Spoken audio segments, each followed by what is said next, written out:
All right, business owners, let's get a little personal. How are your finances looking?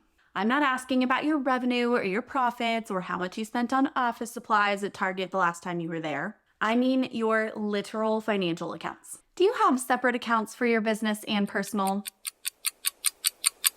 You probably know what's coming next. If you're just using one bank account and relying on yourself or your bookkeeper to decipher what's business and what's personal, it is time to separate your finances. This actually should be done the day you start your business. If you haven't, it's time for you to fix that because we do not want you to end up in financial hot water. So today we're going to go through all the reasons to separate your business and personal finances. Plus, I've got some simple tips for making things easier, whether you've just started your business or you've been skating by with one account for years. Let's dive in.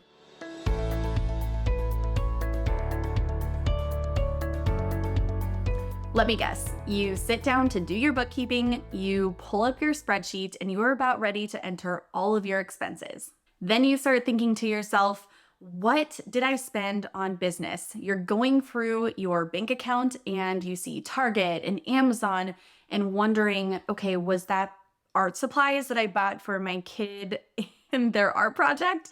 Or was this for highlighters and notebooks for my office? It's just a whole blob of expenses that you're looking at. And while it sounds really funny while I'm spelling it out right now, it can get very frustrating to try to remember what you bought several months ago and if it truly was business or personal. And not even to mention, if you even remember to think about your Target or Amazon, there might be something random that you are looking through all of your bank statements that you totally miss, that is an expense that is truly business deductible that you just don't actually zoom in on. You forget to capture it.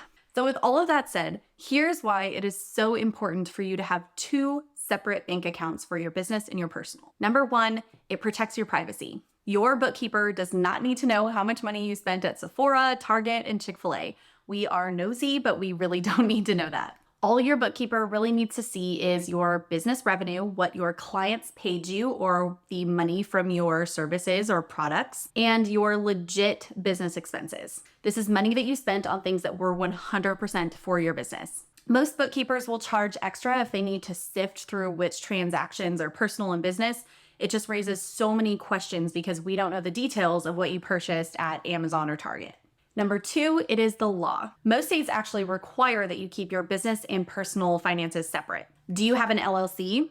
Which you should because it gives you limited liability protection.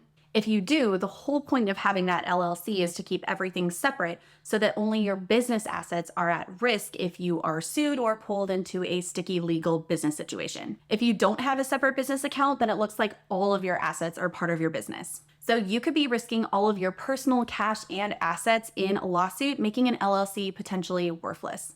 Number three, it also establishes business credibility. Let's be real, if you hired an electrician and they told you to just pay cash or to Venmo them personally, you'd be a little worried about their credentials, right? Having a separate business account, even as a solopreneur, helps you look more professional and give you a better impression of your qualifications. So how do you open a business account? First, you will need some documentation. Your personal info, your name, your contact number, your address, your photo ID, your EIN number, which you need to get so that you don't need to give your social security number to your clients, business formation documents like your articles of incorporation, and a business license if your state requires it. So you will take all these things to your bank, or they might have you submit them online, but you'll need all of this to be able to show that you want to open a separate business-specific account. So which bank should you use? Here are my recommendations. Number one bank that we absolutely love is Relay. We just discovered Relay here at Madison Dearly Bookkeeping and we love it. They are a 100% online bank and they're actually the new official bank of Profit First. I can already tell that they have a great back-end software tech system because it connects really well with Xero, which is our preferred accounting software. Also fun to note about Relay is that you have your different Profit First accounts, everything goes into your income account. You can actually just designate what your percentages are, and with one click of a button, it just goes into the separate Profit First accounts. Pretty nifty. Number two recommendation is Chase. Yes, Chase is a bigger bank and has a great selection of credit cards that you can choose, especially ones with awesome travel benefits. But Chase is really reliable when it comes to the tech and the backend software because it connects with Xero so wonderfully.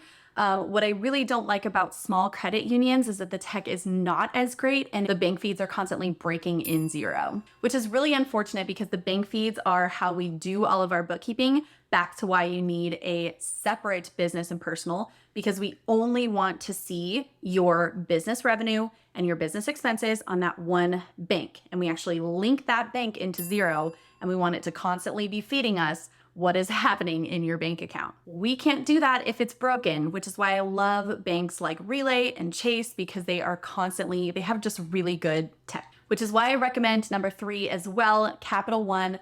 Awesome tech, pretty rarely breaks the bank feeds in Xero, but also Capital One has a great business credit card. It is a Spark credit card is what it's called.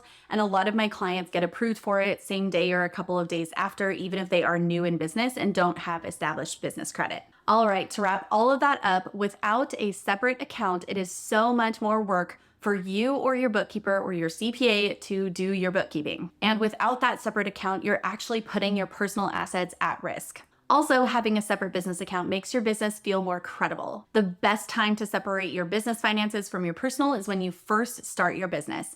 But it is never too late for you to gather all of those documents and go open your business bank account. Want more tips on managing your business finances well? I'm here for that. Check out my other videos in this channel. And if you need a bookkeeper, I'm here for that too. Everything is linked below for you to check out. And if you haven't DM'd me on Instagram, I would love to become friends. Bye y'all, see you next time.